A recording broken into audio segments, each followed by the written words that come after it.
Welcome to Lighthouse Farm. We are new to gardening and farming alike, so come alongside as we journey through the highs and lows of learning to grow our own food.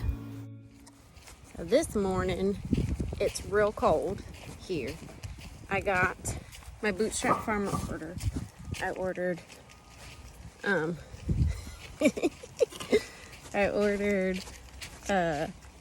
their heavy duty 10-20 trays and some of their, I think these are either 2.5 or 3 inch pots.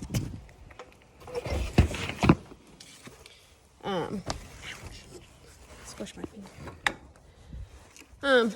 So anyways, I ordered these pots last year. I ordered some 10-20 trays on Amazon, and because we were spending so much money last year on the infrastructure to set up the garden, I was trying to cut costs where I could, and trays were one of them. Several years ago, I bought some 10-20 trays from, where did I get these? Yeah, I don't know, Lowe's or Home Depot or something. I only bought 2 because I was doing a really small garden that year. It was kind of a bust. But I got these 2 trays, and they've lasted for, I guess I only used them like 2 seasons. And then I used them spring and then fall this last year. So I've used them a total of 4 seasons, but I've had them for like, I don't know, probably 5 or 6 years. And they've held up really well, but I only had 2 of them. So last year I bought some 10-20 trays from Amazon, and like you can see right here, they're just like disintegrating. So I'm gonna have to throw all of them away. We'll waste some money, but this year I budgeted out to buy some higher quality ones, and they are legit, like they're like real heavy duty, real sturdy trays. And I haven't read a bunch of reviews, but I've followed a lot of people on social media or YouTube or whatever that use Bootstrap Farmers products, and yes, they are expensive, but they are quality. And then these I got also, these are like the Whispering Willow, or I don't remember, super cute lady, but she partnered with Bootstrap Farmer to come up with these colors, and these are pretty good quality too. So I'm excited that I have all those. But right now, what I'm doing out here is I wanted to show you that. Oh, I also got my Green Stalk in. I'll show you guys that later. I'm not going to unpack it right now. But I ordered a Green Stalk so that I could move my strawberries into the Green Stalk. But that brings me back to my initial point for coming out here. I have to cover my strawberries. So I came out here to get a row cover so that I could go cover those, because it's supposed to be, let's see, it's gotten down below freezing several times already. And then like last night, it got down below freezing for a few hours. And then it's supposed to do the same tonight and tomorrow. So I'm a little concerned about them. And I was planning on mulching them this year with pine straw, but I never got around to it. So the easiest thing for me to do is grab one of these row covers, because I have them available to me. I bought them last year. So I am going to go cover them. I also got my blood meal in. I don't think I mentioned yet. I think I mentioned that I ordered a soil test on Amazon, and I got the results back, and everything like tested pretty well. Some stuff there's even more than like the NPK, and then also micronutrients it tested as well. And everything is in like the recommended range. Some stuff is even higher, but the nitrogen is like doesn't even register on there at all. So right here, I ordered a 50-pound bag of blood meal. That's what they recommended because I don't need anything else. I literally just need nitrogen. So they ordered, or they recommended blood meal. So I'm gonna do 2 and 3/4 pounds of blood meal per 100 square feet of the garden.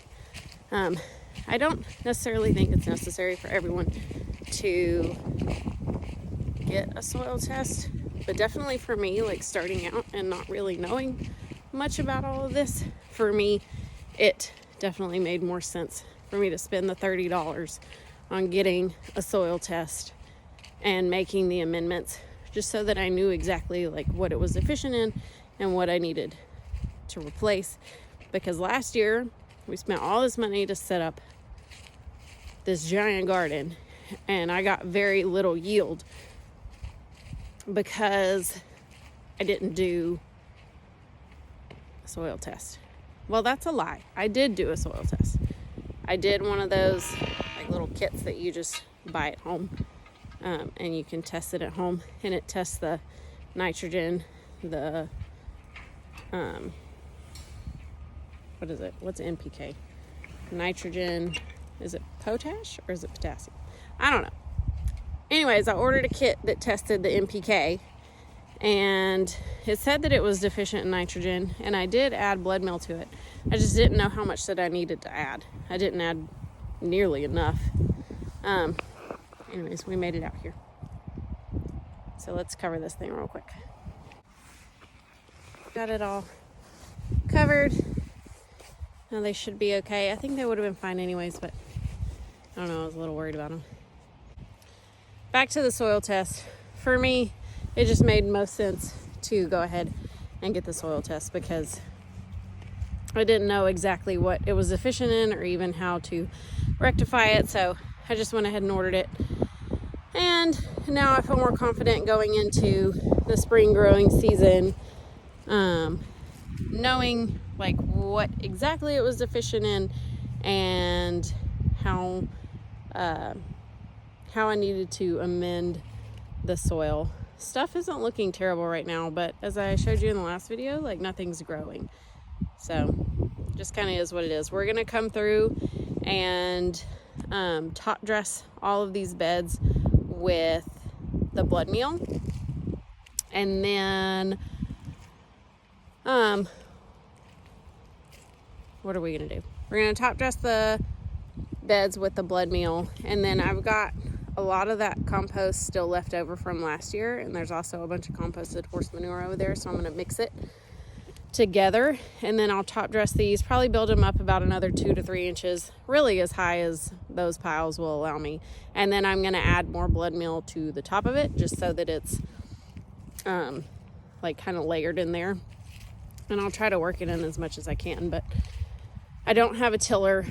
I don't want to till it in, so I'll work it in with a rake as much as I can, but it's not going to like penetrate like I'm not going to be able to mix it down like 4 to 6 inches like they recommended. So that's why we're top dressing the bed with it as is, and then go through, put the layer of compost on, and then adding more. So we'll see how it goes. I also bought some mycorrhizal, I think that's how you say it, I think that's what it's called, that I'm going to use when planting. I'll also layer like compost, that I'm just going to buy organic compost from Lowe's or Home Depot, and add that to the hole that I plant my seedlings in, or my transplants, or whatever you want to call it. Anyways, that's today. I'll show you guys my Green Stalk next time. I'm super stoked about the Green Stalk. I'm gonna go through and redo these beds right here. Like, this is gonna be the herb garden, and there are already some herbs planted here, but that's a hydrangea. I'm gonna take that out. I don't know what that is. It's some sort of leafy plant that you don't consume, so I'm just gonna take that out too. and then turn the rest of it into an herb garden. There's actually rose bushes down there and another plant and some more hydrangeas. And I'm just going to take all that out. I didn't put those in. They were here when we bought the house. So I'm going to take all those out, and I'm going to put my green stalk over there. And then I'm going to put some mineral tubs here next to the water hose, and put some ground cherries, plant ground cherries in the mineral tub so they're up off the ground, but that way the girls can eat them for snacks. Last year Henley loved getting to eat the ground cherries. It was one of her favorite things in the garden. One of the only things that produced. There was loofahs and cucumbers. She ate those too. Oh, and okra did well, but nothing else did. So anyways, I'm going to put them up to the house, next to the house, so that she can have them to snack on. So anyways, thanks for hanging out with me today while it's freezing out here. It's not technically freezing, but I am frozen. I feel like it is 40 degrees Celsius. It's like 40, I think the high is only like 46 degrees Fahrenheit today. And I don't know what it is right now, but the real feels like 36, I think it said. In the 30s. I don't know. That's too cold for me. So I'm going inside. Bye, guys.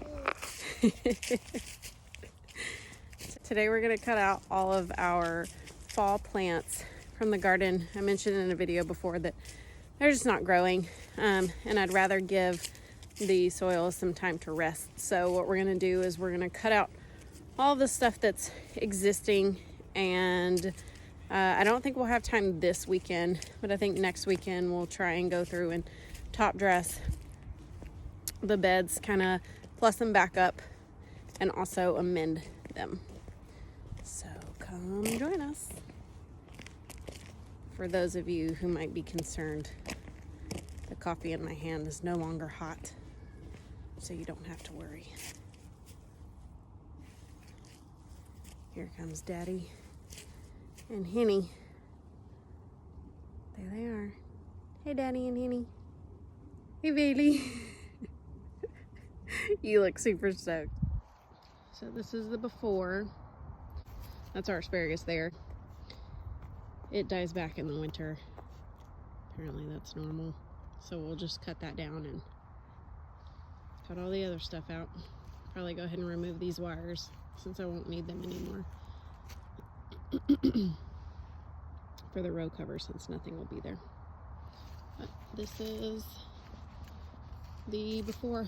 I'm trying to decide whether or not I want to cut this whole row out or if I just want to leave it, so we shall see. Hey, what are you doing? Just wanted to get a close-up of how pretty this is. It's still very teeny tiny.